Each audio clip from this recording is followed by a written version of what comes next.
Good morning, Hot Springs Baptist kids, and welcome to Connection classes this morning.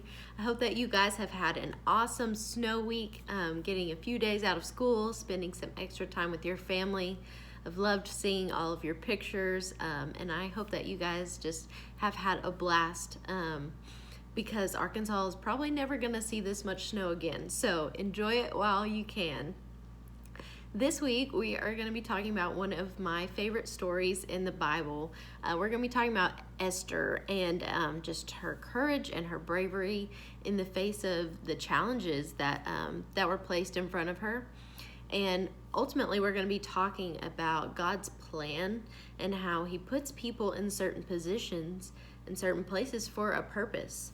And so that's our big picture question for this new unit. It's who is in control of everything? And the answer is God is in control of everything in heaven and on earth. And our story point for this morning is that God made Esther a queen to protect His people. And so we're going to see how He specifically placed her in the position that He did so that He could use her. And I think that's one of the coolest things about this story is just how God fit all of these pieces together perfectly for the glory of His kingdom and the safety of His people. And so I think that's really neat, and we're going to be talking about that a little bit. We're going to be in the book of Esther, so if you want to, with your families, look through this book this week, I challenge you to do so. This book is filled with just some really great things that we can gather from this. It talks a lot about God's plan for us, and so it's going to be really just really good for your family to go through this week. And I've got a challenge for you guys. Our key passage this week is 1 Peter 5:10. So that's 1 Peter chapter 5, verse 10. And if you come on Wednesday night, if you come specifically this Wednesday night and you can read me or you can memorize that verse and tell me what it is on Wednesday night, then you may get a few extra points. And so that's just a little challenge for you this week to memorize that verse. The past couple of weeks we've been talking about the Babylonian Captivity and how God's people were placed in this captivity as a punishment for their disobedience and for their unfaithfulness to God. If you remember, they would just worship these false gods, and they completely turned their back on God at one point. And this has been a cycle since the time that they were released from slavery back in Egypt. And so we've just seen this cycle of them being unfaithful and then God having to get their attention and them coming back to God. But then ultimately they would go back to their old sins. And so we just see this cycle time and time again of God's people choosing to not trust Him and choosing to disobey Him. And so we know that the Babylonian captivity was one of the punishments that God placed in their lives to get their attention and to bring them back into a relationship with Him. And so they were there for 70 years in the Babylonian captivity. And we talked about a lot of prophets that came during that time and a lot of prophets that came after that. Here recently we've talked about Haggai and Zechariah. After the Israelites were released to go back home, they started rebuilding the temple, and that's when we were talking about Haggai and Zechariah and how they were put into that position to bring hope to the people so that they would continue to rebuild this temple, this home for God. And so this week we're talking about Esther, and so when the Babylonian captivity ended, Cyrus was the king of Persia, and he had taken over Babylon at that time, and he let God's people go home. And so now Persia was kind of over Babylon, and some of God's people that were in Babylon, they were told that they could go home and rebuild this temple and go back to their homeland, but some of them chose to stay there. And so they were called Jews then, and some of them traveled back to Judah, but others stayed in Persia, where life was relatively comfortable for them. Some of them had grown up there their whole lives, and so they were comfortable there, and they chose to remain there. And so the king at the time, the king of Persia, his name was Xerxes. And then Esther, she was a young Jewish girl who lived in Persia at the time. So Babylon became Persia because they're the ones that took over Babylon. Okay, so that's a little background before we get started this morning. And so we've got King Xerxes, who was the king of Persia.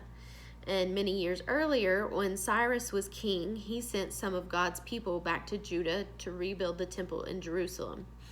Some of God's people chose to stay in Persia. And God's people were called Jews because they were from Judah. And so the king of Persia, he was looking for a new wife. Because his previous wife, he didn't really like her, and so there were some things that went on that caused this situation where he was looking for a new queen. And so several options were brought in for him to look at. Beautiful women who were from Persia. And one of those women who was brought to him was Esther. And she was known for her beauty.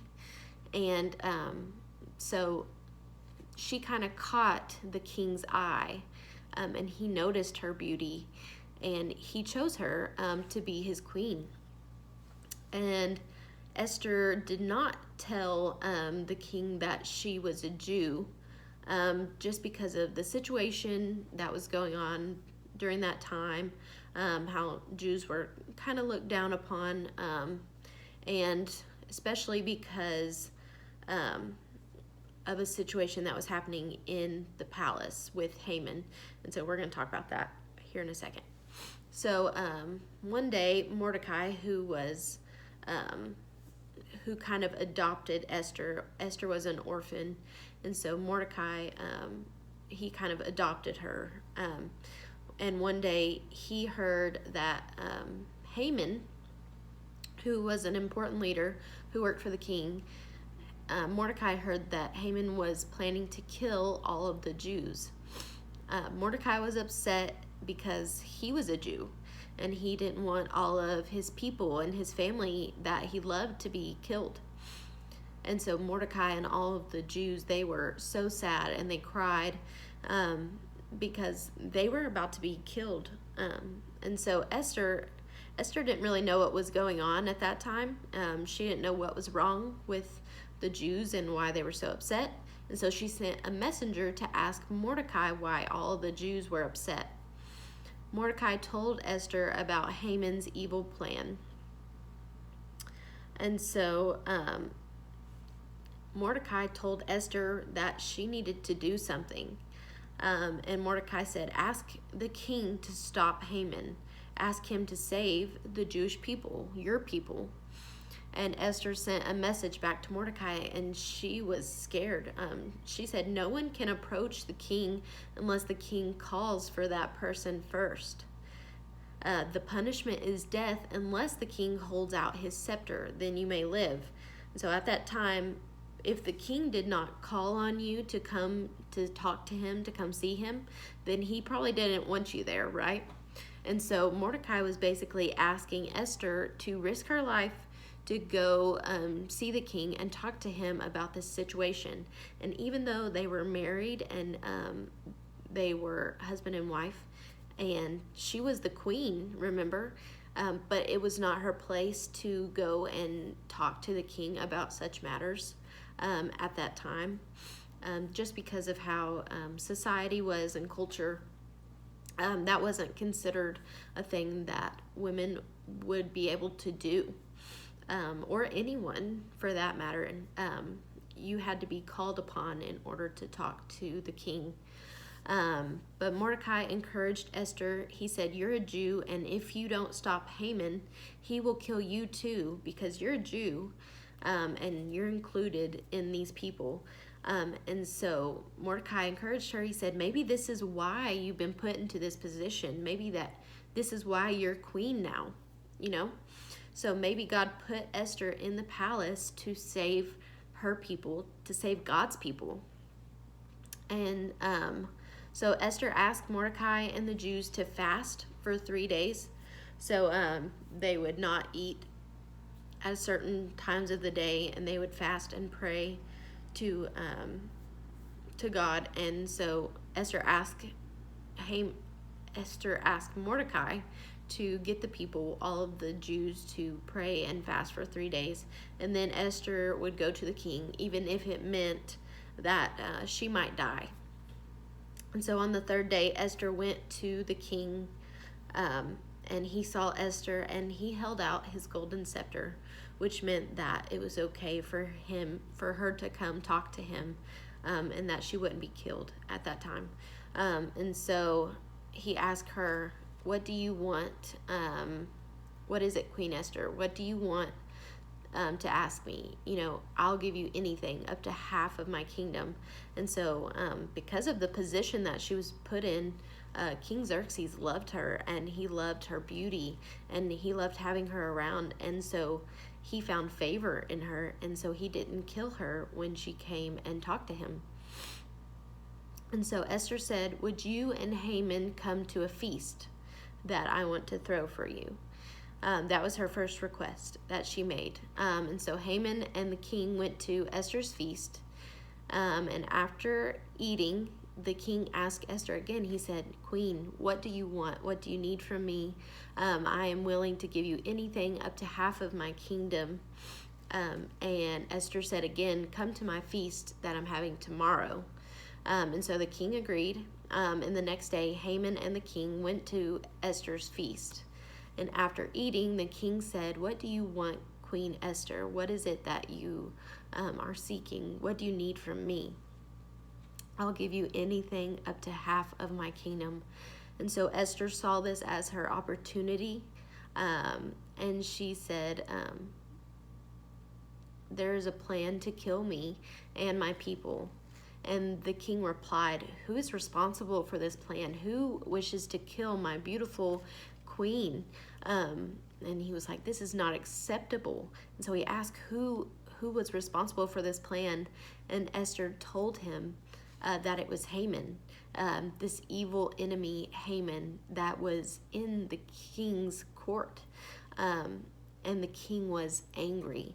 He punished Haman and made a law to keep the Jewish people safe from their enemies.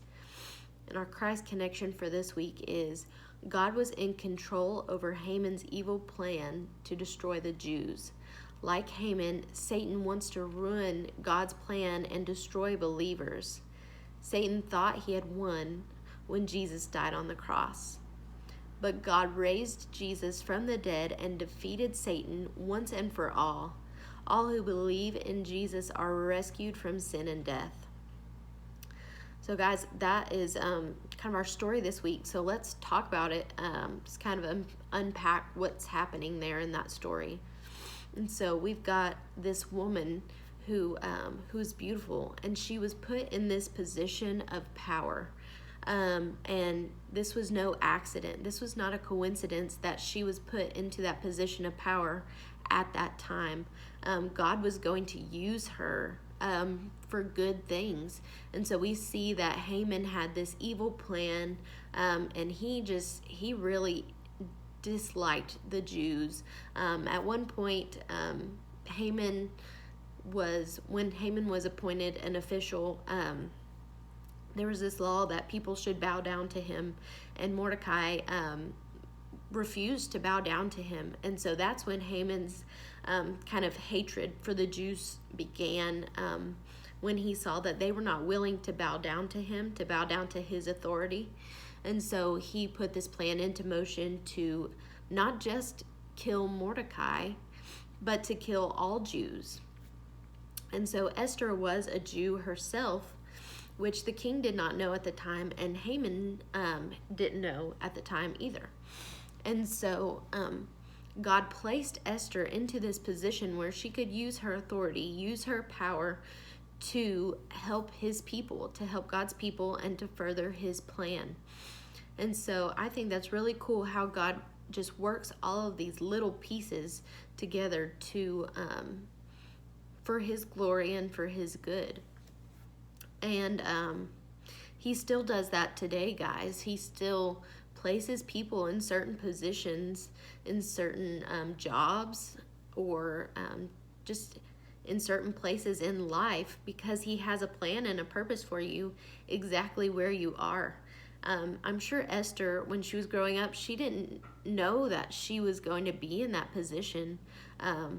And, you know, it wasn't a position that she necessarily longed for. It was kind of a position that she was some partly forced into. And so, but God used that. Even though it didn't seem ideal at the time. You would think that every woman would want to be a queen at this time, but Esther wasn't like other people. And this position, especially because of what happened to the last queen, it kind of scared her. And it should have, because the king had so much power and authority, and she didn't even feel comfortable going to speak to him. And so God used her, even though she may have been a little timid, or she may not have wanted to be in that position in the first place. She still followed what God wanted. And sometimes we're put into positions where maybe we think, this isn't where I want to be, this isn't what I want to do. But God has you there for a purpose and a reason, and it's important that we listen to him, listen to his guidance, so that we can take the right steps to be used by him. And the best thing about this story is that, you know, even though Esther didn't want to be in this position, she had a willing heart. And so even though this task that she received was scary to her, and she could have lost her life because of it, she had a willing heart to be used by God. And so that needs to be our prayer as Christians, is that we would have a willing heart so that God can use us in any situation. Whether we want to be in that situation or not, God's going to, God has a plan, and he's going to use us wherever we are, whatever we're doing. Even if we don't think we're in the right place at the right time, God has us exactly where he wants us, for him to receive the most glory. And so as you look at this story this week, just be thankful for the position that God's placed you in right now, wherever it may be. I know you guys are young, but I still believe that God has a plan and a purpose to use you exactly where you are. And sometimes in life we think, you know, if only I can get to high school, if only I can get to college, if only I can get to adulthood, then I'll start making a difference, then I'll start making an impact, and then I'll let God use me. But for now, I don't really have anything that I can offer to further the kingdom. That's absolutely incorrect. In the Bible, God uses young people. He uses people in all stages of life to make an impact on his kingdom. And I can tell you absolutely, without a doubt, that God has a plan to use you exactly where you are.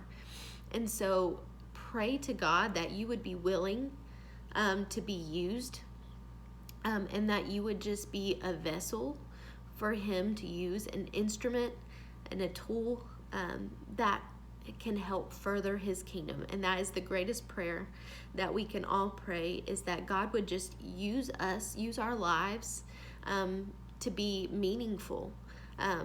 Because if we're living for ourselves, then our lives are going to be meaningless. But if we're living for God, our life has a purpose and a plan, and he's going to use us. And so I pray that over you guys this week, and I hope that you're praying that for yourselves. I encourage you to stay in your Bible, guys. This is your guide, your tool for life. And it is the most important thing that we can do as Christians, is to just stay near to God, stay close to Him, and ask Him for guidance and wisdom in every situation that we face. So I'm praying for you guys. I love you, and I hope to see you soon. Bye, guys.